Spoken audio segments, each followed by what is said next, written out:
แสดงความยินดีกับชาวเมืองล่องแจ้งถือว่าเป็นข่าวดีที่สุดก่อนหน้านี้อาจารย์เก่งกล้าออกมาอัดคลิปบอกว่าอยากจะสร้างพระเนาะศิลปะล้าวล้านสร้าง จะนำมาถวายให้กับแขวงไส้สมบูรณ์แต่บ่คิดบ่ฝันการที่ออกมาเคลื่อนไหวข้างนั้นมันนำพาสิ่งดีๆมีอาจารย์ท่านหนึ่งนำพระพุทธรูปสไตล์ล้าวล้านสร้างมามอบให้อาจารย์ติ้งลีเรียบร้อยแล้วพร้อมที่จะทำเอกสารออกมาประดิษฐานไว้หน้าถ้ำสบายดี FC แฟนคลับพี่น้องชาวลาวพี่น้องชาวไทยรวมถึงพี่น้องป้องปายทั่วโลกกันแล้วกันท่านผู้ชมมาพบมาพ่อกันคลิปนี้ก็ถือว่าเป็นเรื่องเล่าดีๆเกิดสิ่งเลวร้ายก่อนหน้านี้มันก็จะนำสิ่งดีๆกลับคืนมาสู่พี่น้องบ้านพันไซแล้วก็พี่น้องบ้านน้ำพระหรือว่าบ้านพระใหญ่ทานผู้ชม MC แฟนคลับรวมถึงชาวเมืองล่องแจ้งแล้วก็แขวงไซสมบูรณ์ปัจจุบันนี้ก่อนหน้านี้ทั้งอาจารย์เพิ่นได้ออกมาว่าอยากให้พี่น้องชาวลาวชาวไทยร่วมแรงร่วมใจกันสร้างพระแบบตระกูลล้าวล้านสร้างเนาะเฮาก็ได้ตกลงปรงใจคันว่าเพิ่นตัดสินใจสร้างค่อยก็จะสร้างร่วมคือกันมีเท่าใดค่อยก็สิให้เท่านั้นบ่แม่นสิให้เท่านั้นดอกค่อยก็สิสมทบเล็กๆน้อยๆซ้ำที่ค่อยมีนั่นแหละท่านผู้ชมแต่ว่าล่าสุดเมื่อวานนี้เองเนาะเมื่อ11ชั่วโมงที่ผ่านมามีพระอาจารย์องค์หนึ่งเนาะท่านหนึ่งได้นำพระทองเหลืองศิลปะล้าวล้านสร้างมามอบให้อาจารย์ติ้งลีถึงย่าวทงเฮือนแล้วพระองค์นี้เราจะเอาไปไว้ใส่เดี๋ยวค่อยจะนำพาทุกคนไปอ่านที่เราโพสเด้อแฮชแท็กพระพุทธรูปหน้าถ้ำนี่เราจะเอาไปไว้หน้าถ้ำเพียงแต่คิดอยากจะทำก็สมปรารถนาเมตตาในพระอาจารย์ก้องเดินทางมามอบพระพุทธรูปทองเหลืองล้ำค่าศิลปะล้าวล้านสร้างมามอบให้ถึงบ้านซึ่งก่อนหน้านี้ได้ปรึกษาหารือทางเจ้าเมืองเจ้าแขวงไซสมบูรณ์แล้วว่าควรมีพระพุทธรูปประดิษฐานไว้หน้าถ้ำเพื่อเป็นเครื่องยึดเหนี่ยวจิตใจและเป็นสัญลักษณ์แห่งความบ่ประมาทบ่โลภมากบ่ละโมบโลภมากบ่ลุกล้ำพื้นที่ป่าอันจะช่วยเฮ็ดให้ทรัพยากรคงอยู่คู่กันกับชุมชนอย่างยั่งยืนตลอดไปพระอาจารย์ก้องท่านเป็นพระพัฒนา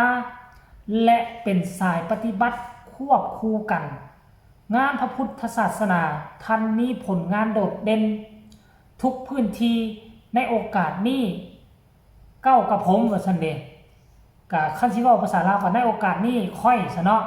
ก็คือตัวอาจารย์ติ้งเรียนแหละขอน้อมกราบนมัสการขอบอกขอบใจขอบพระคุณในความเมตตาด้วยความเคารพยิ่งสวัสดีครับพี่น้องครับเป็นจังบุญของฝ่าเทวดาปันแต่งบัดคิดว่าอยากได้พระพุทธรูปนะครับว่าเสียเอาไปไว้เมืองไซสมบูรณ์เอาไปประดิษฐานไปปากถ้ำนะครับคิดว่าอยากเฮ็ดคิดว่าอยากสั่งนะครับกับมื้อนี้เทวดาเสกมาให้แล้วนะครับเป็นจังบุญอยู่นะครับพ่อแม่ครูอาจารย์นะครับพระอาจารย์ก้องเพิ่นก็เอามามอบให้นะครับหลังจากนี้ก็จะเหลือสร้างอีกองค์หนึ่งนะครับที่เชิญชวนทุกคนได้เฮ็ดได้สร้างน้ำกันนะครับองค์นี้สำเร็จแล้วนะครับเสียเชิญไปสปป.ลาวตอนนี้อยู่ขั้นตอนของการขออนุญาตเฮ็ดหนังสือนะครับเฮ็ดอย่างถูกต้องนะครับผ่านทางเจ้าเมืองทางการลาวนะครับเรื่องซื้อตั้งซื้อไว้ให้แล้วนะครับก็สอดคล้องกับพื้นที่หั่นล่ะแต่ว่ายังบ่ทันขออนุญาตเปิดเผยซื้อนะครับซื้อพระพุทธรูปมีให้ดำเนินการทางเอกสารให้เรียบร้อยก่อนนะครับเป็นยังบุญเด้อพ่อแม่พี่น้องทางไซสมบูรณ์ทางสปป.ลาวนะครับผู้ขาสิเอาพระพุทธรูปนะครับล้ำค่าองค์นี้นะครับเป็นทองเหลืองนะครับไปมอบไว้ให้นะครับเป็นที่เพิงทางจิตใจนะครับแล้วก็ถือว่าไปเป็นอานิสงส์นะครับในการโปรดภพภูมิต่างๆอยู่ในพื้นที่ ทำเมืองหลองแจกเมืองไส้สมบูรณ์นะครับแขวงไส้สมบูรณ์เด้ออนุโมทนานำกันทุกผู้ทุกคนนะครับเป็นยังบุญยังคุณนะครับองค์ต่อไปก็จะเริ่มต่อเลยช่วงนี้สั่งพาดูนะครับ3 องค์ 4 องค์เราต่อกันนะครับสบายดีเจ้าปาดโถโพสต์ไป11 ชั่วโมงคนเข้ามากดไลค์เกือบเป็นหมื่นคอมเมนต์นี่ 1,400 กว่าคนกดแชร์นี่เกือบเป็นร้อยโมทนาสาธุบุญนำเด้อทุกคนเลยถือว่าเป็นข่าวดีปกติแล้วหมู่บ้านแถวนั้นค่อยเบิ่งแล้วสิบ่มีวัดเลยติเพราะว่าเป็นหมู่บ้านของชนเผ่าคามุเนาะบ้านพันไซบ้านน้ำพระก็สิมีชนเผ่าคามุเป็นส่วนใหญ่ซึ่งชนเผ่านี้เขาเจ้านับถือผีเป็นต้นคือบ้านค่อยคือกันบ้านเก่าค่อยอยู่หลวงพระบางนะบ้านเกิดเมืองนอน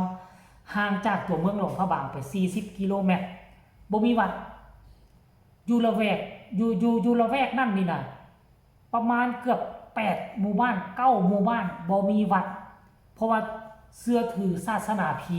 แต่ถึงว่าบ่มีวัดมีหอได้หอไว้ซ้ำกุฏิหลังหนึ่งพุ่นแหละใหญ่ๆอยู่ในป่าเลยตอนที่ค่อยอยู่อันถนนทะลุไปฮอดปีที่2ก่อนหน้านั้นบ่มีถนนเลยเจ็บเป็นเห็นอุ่นนี่หามกันมาแหละเป็นมื้อนึงจึงฮอดหลวงพระบางท่านผู้ชมเอ้ยเนาะอันนี้ก็ถือว่า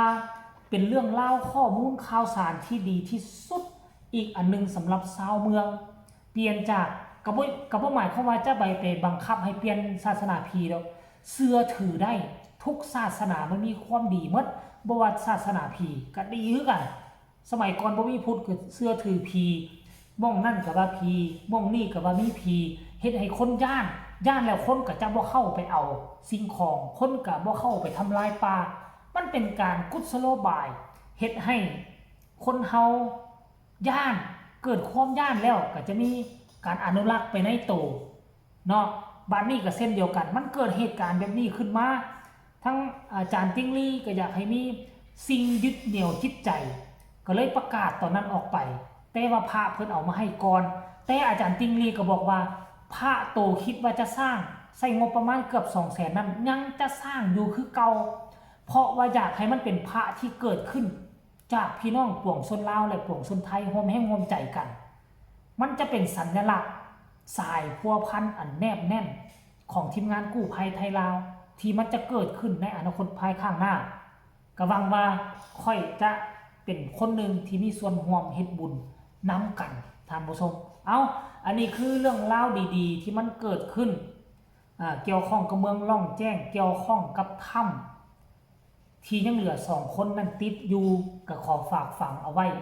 อีกจักคลิปหนึ่งก็แล้วกันเด้อทุกคนพี่น้องชาวลาวพี่น้องชาวไทยพัดผ่านเข้ามาแล้วก็ขอให้ทุกคนกดไลค์กดแชร์กดติดตามที่สำคัญจะกดข้ามโฆษณาพ่อกันใหม่ในคลิปหน้าสำหรับคลิปนี้ลาทานผู้ชมไปก่อนสบายดี